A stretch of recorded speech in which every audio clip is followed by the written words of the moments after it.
Hi friends, ഇന്ന് 9ാം ക്ലാസ്സിലെ പാഠപുസ്തകത്തിലെ second യൂണിറ്റിലെ ഒരു പോയമാണ് എടുക്കുന്നത്. Song of a dream. Let's have some basic information about the author. Sarojini Naidu was born on 13 February 1879 and died on 2nd of March 1949, also known as the Nightingale of India.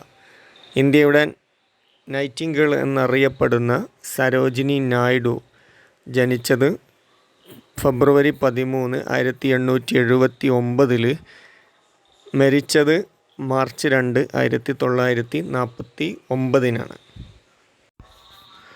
Was an activist of the freedom movement in India. Her major contribution in the field of poetry were beautiful poems that could also be sung. പ്രധാന സംഭാവനകൾ, poetry ഫീൽഡിലെ പ്രധാന സംഭാവനകൾ നല്ല സുന്ദരമായ കവിതകൾ, ആ കവിതകൾ തന്നെ സുന്ദരമായി ആലപിക്കാൻ കഴിയും, അതുപോലെയുള്ള കവിതകളായിരുന്നു. Her famous works include The Golden Threshold, The Bird of Time, The Broken Wing, and The Sceptred Flute. Song of a Dream എന്നുള്ള ഈ കവിത The Nightingale of India, Sarojini Naidu, in her poem Song of a Dream, visualize a dream land, her motherland. Visualise a dream land, ഒരു സ്വപ്ന ലോകത്തെ visualise ചെയ്യുകയാണ്. ഏതാണ് ആ സ്വപ്ന ലോകം? Her mother land. She earnestly longs for her mother India to be built on the principle of truth, peace and love.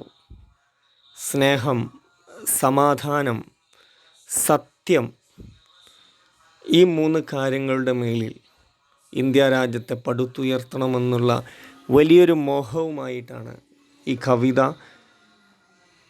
എഴുതുന്നത്. കവിത നടക്കുന്നത് ഒരു വിഷ്വലൈസ് ഡ്രീം ലാൻഡിലാണ്, സ്വപ്ന ലോകത്താണ് നടക്കുന്നത്.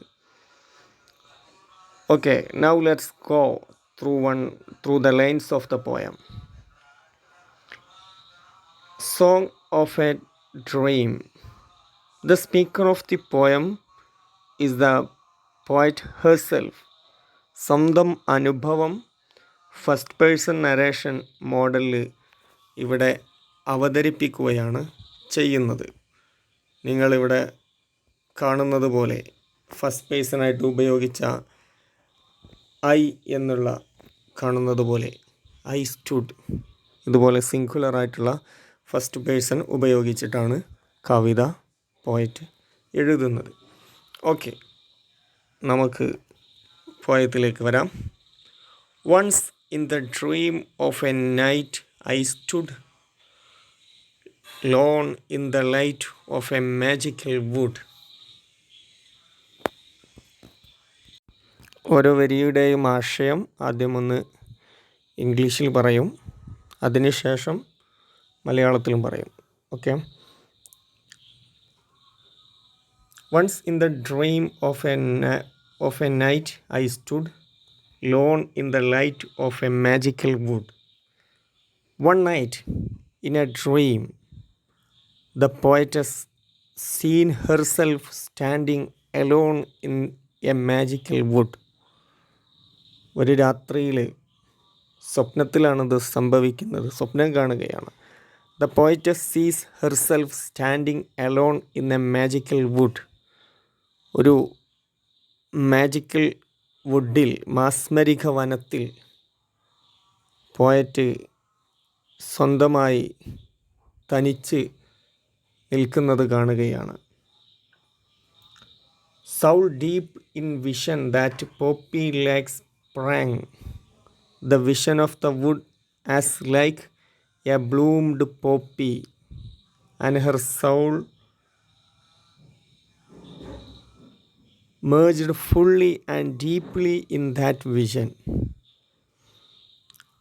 അവിടെ നിന്ന് കാണുന്ന കാഴ്ച എന്താണ്? ഒരു പോപ്പിച്ചെടി. പോപ്പിച്ചെടി എന്ന് പറയുന്ന ഒരു ഫ്ലവർ. ആ ഫ്ലവർ അത് വിരിഞ്ഞിരിക്കുന്നു, ബ്ലൂംഡ്.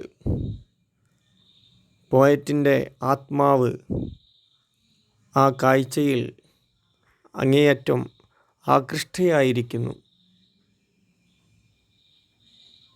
And spirits of truth were the birds that sang. She heard the song of birds that were spirit of truth. Poet പിന്നെ കേൾക്കുന്നത് പക്ഷികളുടെ പാട്ടാണ്. ആ പക്ഷികളുടെ പാട്ട് that were spirits of truth. അത് സത്യത്തിൻ്റെ ആത്മാക്കളാണ്. And spirit of love were the star that glowed. പിന്നെ പോയറ്റ് കാണുന്നത് she saw glowing star that were spirits of love. സ്നേഹത്തിൻ്റെ ആത്മാക്കളായിട്ടുള്ള, സ്നേഹത്തിൻ്റെ ദേവതന്മാരായിട്ടുള്ള നക്ഷത്രങ്ങൾ. ആ നക്ഷത്രങ്ങൾ ഇങ്ങനെ വെട്ടിത്തിളങ്ങുന്നതാണ് പിന്നീട് കാണുന്നത്. And the spirit of peace were the streams that flowed. She sensed the flowing streams that were spirits of peace. സമാധാനത്തിൻ്റെ ആത്മാക്കളായ ദേവന്മാരായിട്ടുള്ള അരുവികൾ. ആ അരുവികളിൽ നിന്നും ഒഴുകുന്ന അരുവികൾ കാണുന്നു. In that magical wood, in the land of sleep, all this she experienced in that magical wood, in the land of sleep. സ്വപ്നലോകത്തിരുന്ന് ആണ് ഇതെല്ലാം പോയിട്ട് കാണുന്നത്. ഇവിടെ ഒരു സ്റ്റാൻസ കഴിഞ്ഞിരിക്കുകയാണ്. ഇതിൽ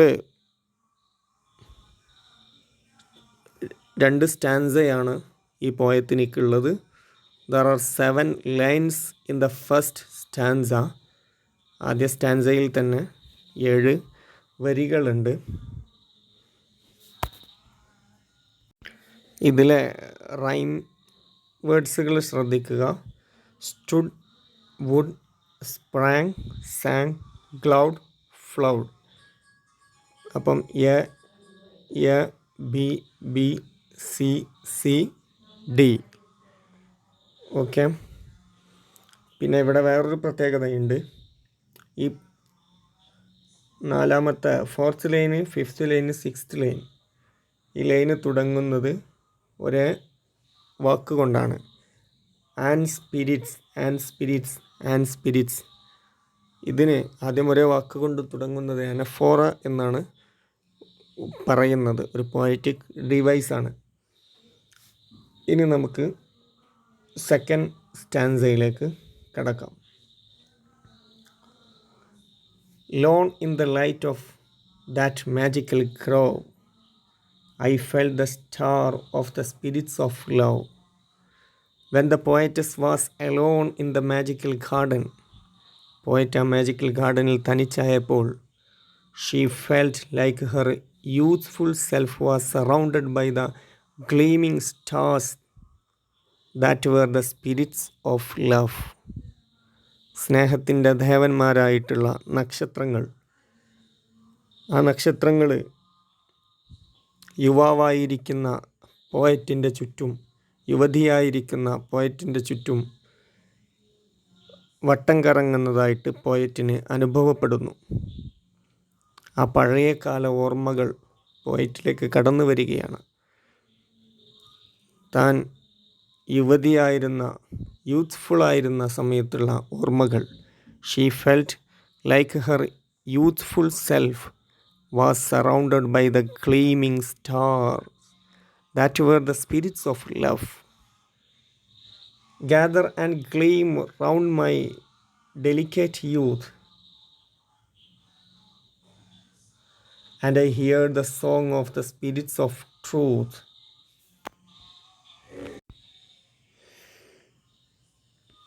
And I hear the song of the spirits of truth. She heard the birds sing the song of the spirits of truth. അവൾ വീണ്ടും കേൾക്കുന്നത് പക്ഷിയുടെ പാട്ടാണ്. ആ സ്നേഹത്തിൻ്റെ ആത്മാക്കളുടെ സത്യത്തിൻ്റെ ആത്മാക്കളായിട്ടുള്ള പക്ഷികളുടെ പാട്ടാണ് പിന്നീട് കേൾക്കുന്നത്. To quench my longing, I bend me low by the stream of the spirits of peace that flow in that magical wood in the land of sleep. പിന്നെ അവൾ she wished for the freedom of her motherland. For quenching that wish, she bent herself low by the stream, which was the spirits of peace. സമാധാനത്തിൻ്റെ ആത്മാക്കളായ അരുവി, ആ അരുവിയിലേക്ക് കുനിഞ്ഞിരുന്നു കൊണ്ട് അരുവിയിൽ നിന്നും വെള്ളം കോരി തൻ്റെ ദാഹത്തെ ശമിപ്പിക്കുകയാണ്. അതായത് രാജ്യത്തിന് മദർലാൻഡ്, സ്വന്തം രാജ്യത്തിന് ഫ്രീഡത്തെ, സമാധാനത്തെ, സ്വാതന്ത്ര്യത്തെ വിഷ് ചെയ്യുകയാണ് കവി ഇതിലൂടെ അർത്ഥമാക്കുന്നത്. She wished for the freedom of her motherland. For quenching that wish, she bent herself low by the stream, which was the spirits of peace. അപ്പോൾ കവിതയിലൂടെ കവി അർത്ഥമാക്കുന്നത് ഇന്ത്യ രാജ്യത്തിൻ്റെ സമാധാനവും സത്യസന്ധതയും സ്നേഹവും അതിലൂടെ വളർത്തണമെന്നുള്ള ഒരു വലിയൊരു ആശയത്തെയാണ് കവിതയിലൂടെ കൊണ്ടുവരുന്നത്. ഇതിൽ പ്രയാസമുള്ള വാക്കുകൾ, ഗ്രോവ് എന്ന് പറഞ്ഞാൽ ഗാർഡൻ എന്നാണ് അർത്ഥം. ഗ്യാദർ എന്ന് പറഞ്ഞാൽ സറൗണ്ടഡ്. ഗ്ലീം എന്ന് പറഞ്ഞാൽ ഷൈൻ. ക്വഞ്ച് എന്ന് പറഞ്ഞാൽ നമ്മൾ ഒരു സംഗതി അതിൻ്റെ ആവശ്യം നിറവേറുക, സാറ്റിസ്ഫൈ ആവുക. ലോങ്ങിങ് എന്ന് പറഞ്ഞാൽ ഡിസയർ, വിഷ്. ഇത്രയുള്ള ഈ കവിത. ഈ കവിതയിലെ പ്രധാന പോയിൻസുകളൊന്ന് നോക്കാം. കവിതയിൽ she embodies the abstract qualities of love, truth and peace, attributing them to tangible things in this universe. In her dreamland, birds are the embodiment of the truth, stars are that of love, and streams are that of peace. The poetic device metaphor is very aptly used in this comparison. ആദ്യമായി പറഞ്ഞത് ഏറ്റവും ഒരു abstract quality ആയിട്ടുള്ള സ്നേഹം, സത്യം, സമാധാനം, ഇത് മൂന്നുമാണ് ഇതിലെ പ്രധാന കാര്യങ്ങൾ, പ്രധാന തീം. പ്രധാന കാര്യങ്ങൾ സ്നേഹം, സത്യം, സമാധാനമാണ്. അതുപോലെ തന്നെ സ്നേഹത്തെ അരുവിയോടും സത്യത്തെ നക്ഷത്രങ്ങളോടും, ബേഡ്സിനെ സത്യത്തോടും, നക്ഷത്രങ്ങളെ സ്നേഹത്തോടും, സമാധാനത്തെ അരുവിയോടുമാണ് ഇതിൽ കമ്പാരിസൺ നടത്തിയിട്ടുള്ളത്. ബേഡ്സിനെ സത്യത്തോടും, നക്ഷത്രങ്ങളെ സ്നേഹത്തോടും, അരുവിയെ സമാധാനത്തോടുമാണ് കമ്പാരിസൺ നടത്തിയിട്ടുള്ളത്. ഇതൊരു മെറ്റഫറിൻ്റെ ഏറ്റവും വലിയൊരു ഉദാഹരണമാണ്. When these abstract qualities are embodied and attributed having spirit's soul, which is a clever grafting of personification. ഈ മൂന്ന് അബ്സ്ട്രാക്റ്റ് ക്വാളിറ്റികൾക്കും poet spirits of love, spirit of truth, spirit of peace എന്ന് പറഞ്ഞ് അതിന് ആത്മാവിനെ നൽകിയിട്ടുണ്ട്, അതിനൊരു ബോഡി നൽകിയിട്ടുണ്ട്. സ്നേഹം എന്ന് പറയുന്ന കാണാൻ കഴിയാത്തൊരു വസ്തുവിന് ഒരു ബോഡി നൽകി, സ്റ്റാർ എന്ന് പറയുന്നൊരു ബോഡി നൽകി. അതുപോലെ ട്രൂത്ത് എന്ന് പറയുന്ന കാണാൻ കഴിയാത്ത ഒരു വസ്തുവിന് ബേഡ്സ് എന്ന് പറയുന്ന കാണാൻ കഴിയുന്ന ഒരു വസ്തുവിനെ നൽകി. സദൃശ്യപ്പെടുത്തി.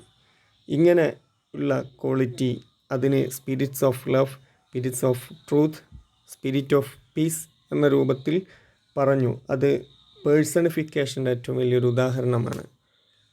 വ്യക്തി ആയിട്ട് സാദൃശ്യപ്പെടുത്തുക, ഒരു വ്യക്തിയായി മാറ്റുന്നതിൻ്റെ ഏറ്റവും വലിയൊരു ഉദാഹരണമാണത്. The poem has 2 stanza of 7 lines each. Septet എന്നാണ് ഇതുപോലെ 7 ലൈനുകളുള്ള കവിതകൾക്ക് പറയുന്ന പേര്. ഓക്കെ, 7 വരികളുള്ള ഒരു സ്റ്റാൻസയിൽ 7 വരികളുള്ള കവിതക്ക് പറയുന്ന പേരാണ്. ഇതിലെ rhyme scheme A B B C C D എന്ന രീതിയിലാണ് ഉള്ളത്. The term magical wood itself creates an inexplicable visual image for the readers. The poppy, birds, star and the streams also create beautiful visual images in their mind. ഇവിടെ നൽകിയിരിക്കുന്ന magical would അത് നമുക്ക് നിർവചിക്കാൻ കഴിയാത്ത രൂപത്തിൽ വായനക്കാരിൽ ഒരു വിഷ്വൽ ഇമേജ് നൽകിയിട്ടുണ്ട്. ഇപ്പോൾ ബേഡ്സിനെ പറയുമ്പോൾ, പാട്ടുപാടുന്ന പക്ഷിയെക്കുറിച്ച് പറയുമ്പോൾ വായനക്കാരിൽ പല രീതിയിലുള്ള പക്ഷികൾ കടന്നു വരും. അതുപോലെ നക്ഷത്രങ്ങൾ, വെട്ടിത്തിളങ്ങുന്ന മിന്നിത്തിളങ്ങുന്ന നക്ഷത്രങ്ങളെക്കുറിച്ച് പറഞ്ഞപ്പോൾ നല്ല നിർവചിക്കാൻ കഴിയാത്ത രീതിയിലുള്ള നക്ഷത്രക്കൂട്ടങ്ങൾ നമ്മുടെ മനസ്സിലേക്ക്, വായനക്കാരുടെ മനസ്സിലേക്ക് വരും. അതുപോലെ അരുവിയെക്കുറിച്ച് പറഞ്ഞതും.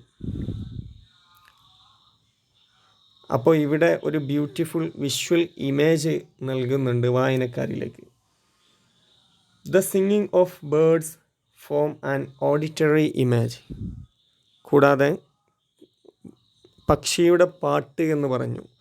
ആ പാട്ട് ഒരു ഓഡിറ്ററി ഇമേജിൻ്റെ ഉദാഹരണമാണ്. When the poet says that the vision in the magic wood is like a poppy sprang up, which becomes an instance of the poetic device simile. സിമിലിക്ക് ഉദാഹരണമാണ് like a poppy sprang up എന്ന് പറഞ്ഞിട്ടുള്ളത്. ഇനി example of alliteration can be seen in expression like lone in the light, star അത് L, light L, star of the spirits of love, gather and clean song of the spirits, streams of spirits. അവിടെയൊക്കെ നമുക്ക് അലിട്രേഷനും കാണാൻ കഴിയുന്നതാണ്. ഇത്രയേ ഉള്ളൂ ഈ കവിത. ഇപ്പോൾ കവിതയിൽ മനസ്സിലാവാത്ത ഭാഗങ്ങൾ ചോദിക്കാം. ഒരു ഡ്രീം ലാൻഡ് വേണ്ടിയിട്ടാണ് കവി എഴുതുന്നത്. Okay, thank you very much.